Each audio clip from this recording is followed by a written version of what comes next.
बिस्मिल्लाहिर्रहमानिर्रहीम। अस्सलाम वालेकुम। इब्तिदा रब्बुल इज़्ज़त के नाम से जिसने जान दी जहान दिया, और दरूद व सलाम मोहम्मद वाले मोहम्मद पर। आइए उनके साथ नासिर नकवी हाजिर खिदमत है। नाज़रीन, आसिफ अली जरदारी जीरो हो गए तो हीरो कौन? ये सवाल तो है। फिर पंजाब में नवाज और सिंध में भुट्टो अब भी तगड़ा है। नैब तहकीकात, 4 रोज़ा रिमांड, ये मामला क्या हैं? फिर मामला मिलिट्री कोर्ट्स का, अब ये ऊंट किस तरफ बैठेगा? उम्मत का पैगाम यानी इत्तेहाद उम्मत का पैगाम, एक फतवा है, यानी फतवा है पैगाम है पाकिस्तान। ये फतवा किसका है और किसने दिया और कब दिया, ये भी आपको बताऊंगा। लेकिन एक और है कि वोट को इज्जत आपने खुद देनी है। किस तरह देनी है? बाकी तो सिर्फ नारा है, यानी इलेक्शन का नारा, तो इससे आपने कैसे निपटना है, ये सारी बातें करूंगा। लेकिन पहले आपसे गुजारिश कि आइए उनको सब्सक्राइब करें, लाइक करें, घंटी का बटन दबाना न भूलें, और अपनी कीमती राय का इजहार अपनी शख्सियत के मुताबिक करें। सदा सलामत रहें। जी, इन दुआओं के साथ, नेक तमन्नाओं के साथ कि पाकिस्तान तरक्की करे, खुशहाली हो और वक्त पर इलेक्शन हो जाए और मुंतखब हुकूमत आ जाए, क्योंकि ये आपकी भी ख्वाहिश है, मेरी ख्वाहिश भी है, और इसी से यानी जमहूरी निज़ाम आगे चलेगा तो मुस्तहकम होगा, तो मुआशी मामला भी बेहतर होंगे और सियासी अदम इस्तेकाम का भी खात्मा होगा। अब बात करते हैं कैसे आसिफ अली जरदारी जीरो, और तो हीरो कौन है? ये सारा मसला क्या है? मसला ये है कि सिंध में 15 साल की जो पीपल्स पार्टी की हुकूमत है, वो अब सियासतदानों को वारा नहीं खा रही। लगता है कि फैसला हो गया कि नहीं, इस दफा टालो, पीपल पार्टी में लम्मा पालो सिंध से भी, या नवाज शरीफ चूंकि सोलो फ्लाइट में चल रहे हैं, लिहाजा उनको यानी उनसे तवज्जो हटाने के लिए पंजाब से आसिफ अली जरदारी को एक नया टास्क दे दो कि वो अपने सिंध में मसरूफ हो जाए। ये दो चीजें हैं। और कहा जा रहा है कि नहीं जी, आसिफ अली जरदारी अब जीरो हो गए, जबकि उनकी सियासत के और उनकी सियासी बसीरत के बड़े डंके थे। अभी चंद माह पहले जब इत्तेहादी हुकूमत थी, तो इत्तेहादी हुकूमत किसकी वजह से बनी, अदम एतमाद किसकी वजह से है, वो सब आसिफ अली जरदारी फ्रंट फुट पे खेल रहे थे। लेकिन अब अचानक क्या हो गया, वो जीरो क्यों हो गया?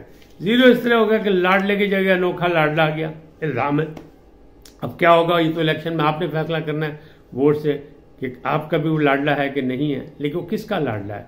कहने वाले कह रहे हैं कि पस पर्दा वो लाडला हो गया, बल्कि अनोखा लाडला हो गया, तो उसको हर किस्म की रियायत दी जा रही है। और आसिफ अली को बिल्कुल, आसिफ अली जरदारी को धक्का देके दीवार के साथ लगा दिया गया, और यहां तक फैसला हो गया कि उसको सिंध में जो है वो भी उसकी 15 साल जो बादशाहत है या हुकूमत है या जमहूरियत है, उसका खात्मा किया जाए। तो किस तरह सिंध में एमक्यू और नून लीग का इत्तेहाद हो गया।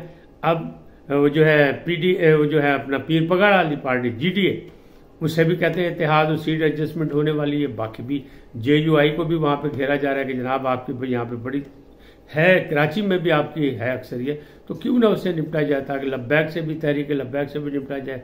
जो एक आध सीट लेती है वो जेयूआई ले जाए और मिल के सारे इलेक्शन लड़े, तो एक ग्रैंड अलायंस बनने वाला है सिंध में, ताकि आसिफ अली जरदारी को दीवार के साथ लगा के जीरो कर दिया जाए।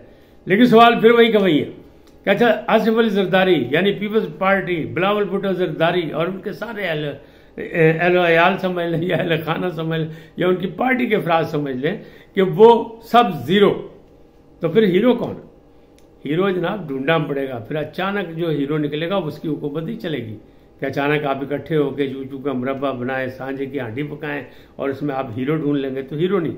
हीरो को भी लागू पता जाएगा जनाब आप कर तो लिए, साजिशें इस तरह कामयाब नहीं होती। लेकिन कहने वाले कह रहे हैं कि ये काम हो गया है और अब किया जा रहा है, क्योंकि आसिफ अली जरदारी को सजा इस बात की दी जा रही है कि वो पंजाब में मुंह मार रहे थे, यानी पंजाब की सियासत में अपना हिस्सा लेना चाहते थे। और जब इत्तेहादी हुकूमत थी तो उनका तय भी यही हुआ था, और उनका मुस्लिम लीग नून से मिसाल के जमहूरियत भी मौजूद है। लेकिन पंजाब में अगर आप देखें तो पंजाब साहिवाल से लेके अटक तक ये है जीटी रोड, और जीटी रोड पे जो है वो सारी मुस्लिम लीग नून है। पीटीआई के लोग थे तो पीटीआई के लोग अब या रूपोश हैं या पीटीआई को छोड़ चुके हैं। अब इमरान खान कह रहे हैं कि मैं उनको टिकटें दूंगा जिन्होंने कुर्बानियां दी हैं, जो इन्होंने जेल काटी, तो अगर वो जेल में तो इलेक्शन कैसे लड़ेंगे? तो पीपल्स पार्टी का दौर 70 वाला तो लग नहीं रहा, कि लोग जेलों से इलेक्शन जीत जाएंगे। बहरहाल उम्मीद है उनको करना चाहिए, क्योंकि सियासी पार्टी है। और अब तो सीधी सीधी बात हो रही है कि सियासी पार्टी सबको हक मिलना चाहिए, इलेक्शन का हक मिलना चाहिए। लेकिन 9 मई का जो वाकया उससे मामला गड़बड़ है, खास तौर पे इमरान खान साहब के। तो क्या चेयरमैन इमरान खान की गैर मौजूदगी में इलेक्शन होगा?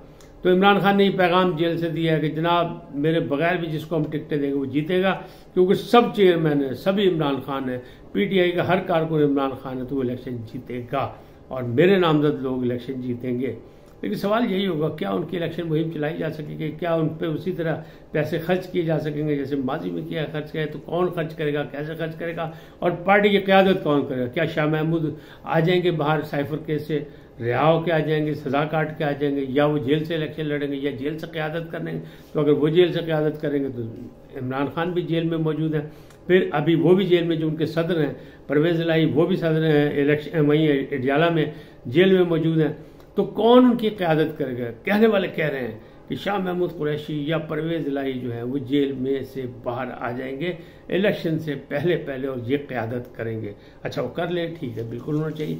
लेकिन जो दूसरी जानिब है मिलिट्री कोर्ट्स का मामला जो है मिलिट्री कोर्ट्स का मामला वो बड़ा संगीन हो गया है, इसलिए कि मिलिट्री कोर्ट्स पर एक तो सेनेट ने करारदाद पास कर दी, और मैंने पहले भी विलाग में कहा कि सेनेट में जब करारदाद पास हुई तो वहां पर पीटीआई के सेनेटर मौजूद थे, लेकिन वो भी खामोशी से बैठे रहे। उन्होंने भी कोई ना मुदाखलत की, ना बाइकआउट किया, ना कोई और शोर शराबा किया। फिर क्या होगा? अब क्या हुआ है? अब सिंध हुकूमत ने, यानी आसिफ अली ज़रदारी जिनको जीरो कहा जा रहा है, यानी उनकी हिकमत अमली होगी कि सिंध हुकूमत जो बनी है उसमें वो जो शाह साहब थे मुराद अली शाह, उनकी मर्जी से वज़ीर आला बने ना, मकबूल बाकर साहब जो रिटायर्ड जस्टिस हैं, तो उन्होंने कहा है कि वफाक के साथ, वफाक ने भी अपील कर दी सुप्रीम कोर्ट में कि जहाँ मिलिट्री कोर्ट बहाल किया जाए, जिन्होंने हसास अदारों पर किया, जिन्होंने मिलिट्री पे हमले किए उनके खिलाफ मिलिट्री कोर्ट्स में फैसले हों, चाहे वो सिविलियन हो चाहे फौजी हो, जो भी है। अब सिंध हुकूमत ने भी वहां पे अपना हिस्सा डाल दिया, दरखास्त दे दी। अच्छा, सिंध हुकूमत के साथ अपना केपीके की हुकूमत ने भी दे दी, उन्होंने भी दरखास्त डाल दी, और बलूचिस्तान की हुकूमत ने भी कह दिया कि जनाब ये मिलिट्री जो कोर्ट्स हैं ये बहाल होने चाहिए, इसलिए कि जिन्होंने जो किया है उसकी सजा उसको मिलनी चाहिए।